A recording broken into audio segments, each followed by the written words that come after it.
बिस्मिल्लाहिर्रहमानिर्रहीम। अस्सलाम वालेकुम नाजरीन, मिक्स्ड इन्फो टीवी के साथ मैं हूं जाहिद फारूक।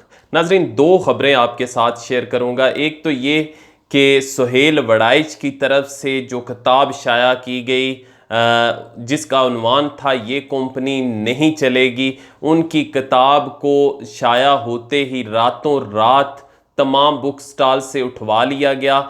ये इसके पीछे छुपी हुई कहानी क्या है, क्यों उनकी किताब को उठा लिया गया, और इस पर सुहेल वड़ाइच का जो रद्द अमल है वो भी आ चुका है। उन्होंने इस पर क्या रद्द अमल दिया, इस हवाले से आपको आगाह करेंगे। दूसरा, ओपोजिशन के दरमियान टूट फूट का अमल भी जारी है। इमरान खान की ये खुशबख्ती है कि ओपोजिशन आज तक एक पेज पर इकट्ठी नहीं हो सकी।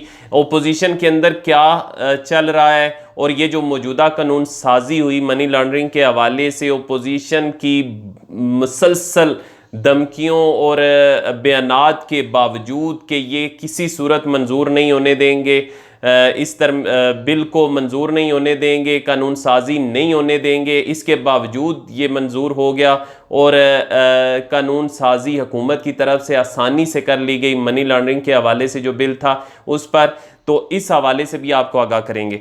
व्यूवर्स, मजीद आगे बढ़ने से पहले मैं आप लोगों से गुजारिश करूंगा कि जिन्होंने अभी तक हमारा channel mixed info TV subscribe नहीं किया, सब्सक्राइब करें, बेल का आइकन जरूर दबाएं ताकि आने वाली किसी भी इंफॉर्मेशन को आप मिस ना कर सकें। सबसे पहले आपको ये बता दें कि सुहेल वड़ाइच की तरफ से एक किताब लिखी गई, ये कंपनी नहीं चलेगी, और शाया होते ही इसकी तमाम जो कापियां थी वो लाहौर के बुक स्टॉल से उठा ली गई, और इसको यानी लोगों के लिए अब अवेलेबल नहीं है। अब ये तनाज़ा शुरू कैसे हुआ, और सुहेल वड़ाइच को भी पीछे हटना पड़ा।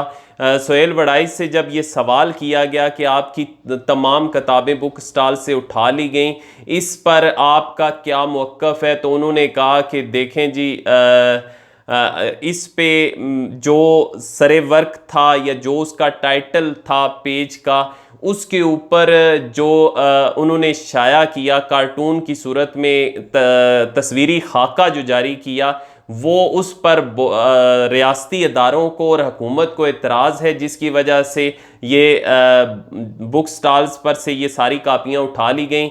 अब दो ही उनके पास ऑप्शन हैं, या तो वो इस पर मज़ामत करें और किताब को मुकम्मल तौर पर बैन करवा लें, दूसरा ऑप्शन ये है कि उसको चेंज कर दें, तब्दील कर दें, और उसके ज़रिए से तब्दील करने के बाद इसको दोबारा लोगों के लिए मौजूद हो, अवेलेबल हो, ताकि लोग इससे मुस्तफ़ीद हो सकें। उन्होंने कहा कि मैं दूसरा ऑप्शन ही इस्तेमाल करूंगा, इसका टाइटल चेंज कर दूंगा। उन्होंने कहा ये टाइटल लाइट मोड में था, यानी मज़ाक के लिए था। असल में टाइटल में था क्या, व्यूवर्स, ये जानने की ज़रूरत है। उन्होंने जो टाइटल दिखाया उसमें जो बुक का टाइटल था ये कंपनी नहीं चलेगी, और जो तनकीद थी वो सारी उसी बुक टाइटल में मौजूद है। हमारे army chief general Qamar Javed Bajwa एक बड़ी चेयर पे बैठे हुए हैं, सोफे पे बैठे हुए हैं, उसके उनके पाँव के नीचे मसला हुआ नवाज शरीफ को दिखाया जा रहा है, जबकि उनके साथ ही कदमों में बैठे वज़ीर आज़म इमरान खान मुख्तलिफ खिलौनों से खेल रहे हैं, जबकि ओपोजिशन जमातें जितनी भी हैं वो खिड़की से झांक रही हैं। ये उसका टाइटल बनाया गया, और इस पर जो एतराज़ात थे वो ये थे कि इससे जो अदारों के मतलब लोगों के रुझानात हैं उसमें मनफी रुझान ज़्यादा बढ़ेगा, जिसकी वजह से ये किताबें उनको टाइटल चेंज करने के लिए कहा गया, और जिसको सुहेल वड़ाइच की तरफ से कबूल कर लिया गया। सुहेल वड़ाइच की तरफ से ये भी कहा गया कि मैं बागी बिल्कुल भी नहीं हूँ, लेकिन मज़ामत अगर ना हो सहाफ़त में तो सहाफ़त करने का फ़ायदा नहीं है, लेकिन मैं इसके बावजूद इस टाइटल को चेंज करने की यानी चेंज करने के लिए आमादा हूँ, इस टाइटल को तब्दील करने के लिए आमादा हूँ। व्यूवर्स, ये वाकई अगर देखा जाए तो इंतहाई तज़हीक अमेज़ किस्म का तस्वीरी खाका या कार्टून बनाया गया था, जिससे न सिर्फ अदारों की तज़हीक होती है बल्कि वज़ीर आज़म पाकिस्तान इमरान खान की भी तज़हीक होती है। और बकौल सुहेल वड़ाइच के उन्होंने कहा कि मैंने तो ये खाका इस वजह से बनवाया था कि ये बता सकूं कि तमाम अदारे जो हैं वो एक पेज पर हैं। आप ये खाका मुलाज़ा कर रहे हैं, आपको पता होगा कि इससे अंदाज़ा होता है कि तमाम अदारे एक पेज पर हैं, या इससे जो ये टाइटल है ये असल में किसी और ही तरफ इशारा कर रहा है, और ये ना सिर्फ कुछ शख्सियात की तज़हीक अमेज़ खाका है बल्कि ये अदारों की तज़हीक का भी सबब बन रहा है। व्यूवर्स, अब ज़रा बढ़ते हैं दूसरी खबर की तरफ। हुकूमत की तरफ से एक दफ़ा फिर कौमी असम्बली और सेनेट दोनों ऐवानों से मुश्तरका जो इजलास था उसमें से जो उन्होंने बिल मनी लॉन्ड्रिंग के हवाले से कानून साजी करनी थी वो कामयाबी से कानून साजी कर ली है। लाख बड़कों और बयानात के बावजूद ओपोजिशन एक जगह पे एक पेज पे यकजा नहीं हो सकी और सिर्फ खोखले दावे और नारे लगाते रहे, और आखिर में जब वक्त आया उनके खड़े होने का तो उस वक्त उन्होंने वॉकआउट कर दिया और हुकूमत को मौका फराहम कर दिया कि वो आसानी से इस पर कानून साजी कर ले।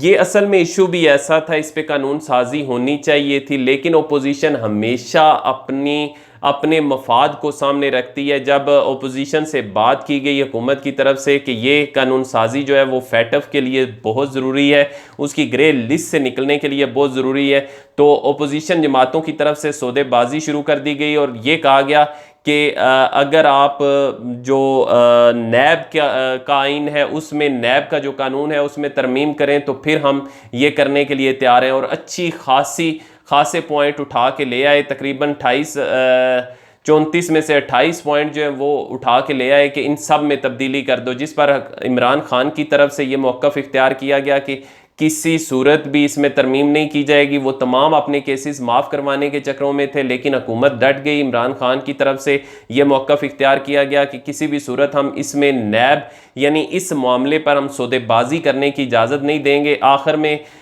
फिर ओपोजिशन की तरफ से सख्त मौक़िफ़ अपनाया गया, लेकिन फिर हुआ यूँ कि तमाम ओपोजिशन देर हो गई उसी तरीके से जिस तरीके से पहले आर्मी चीफ की एक्सटेंशन के मामले पर देर हुई थी, यहाँ पे भी देर हो गई, और बाद में ये दावे करना शुरू कर दिए कि हम देख लेंगे, हम अदालत में लेके जाएंगे। स्पीकर कौमी असम्बली के ऊपर इल्ज़ामात आयद किए गए और मुख्तलिफ यानी लोगों को दिखाने के लिए। वैसे भी अपोजिशन की तमाम जमातें जो हैं वो एक प्लेटफॉर्म पर इकट्ठी नहीं हैं, उन तमाम की सियासत अपनी अपनी है। वो सब लोग यही चाहते हैं, फजलुर रहमान अपनी तरफ खींचते हैं, जो रस्सियां हैं उनको अपनी तरफ खींचने की कोशिश करते हैं, तो दूसरी तरफ बिलावल भुट्टो का अपनी तरफ खींचने का इरादा है। मियाँ शहबाज शरीफ इक़्तिदार की रस्सी को अपनी तरफ खींचने की कोशिश में लगे हुए हैं।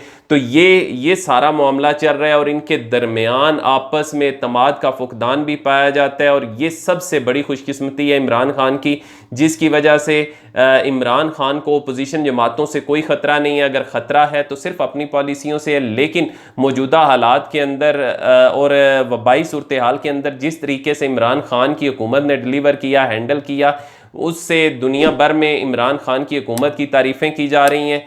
और ये भी कहा जा रहा है कि माशी इस्तेहकाम की तरफ पाकिस्तान बढ़ रहा है। अगर पाकिस्तान माशी इस्तेहकाम हासिल कर लेता है, इमरान खान की हुकूमत ये जो माशी घोड़ा है इसको काबू कर लेती है, तो ऐसा कोई चांस नज़र नहीं आता कि इन 5 सालों के दौरान या मौजूदा हुकूमत 5 साल पूरे ना करे और इसको हटाने का, और ये जो ख्वाब है अपोजिशन जमातों का, ये कभी भी शर्मिंदा ताबीर नहीं होगा अगर माशी हवाले से ये हुकूमत मुस्तहकम हो जाती है। व्यूवर्स, अब तक के लिए इतना ही। मज़ीद खबरें भी आपके साथ शेयर करता रहूँगा। मुझे इजाज़त दीजिए। अपना और अपने इर्द गिर्द मौजूद लोगों का बहुत ख्याल रखिएगा। अल्लाह हाफिज़।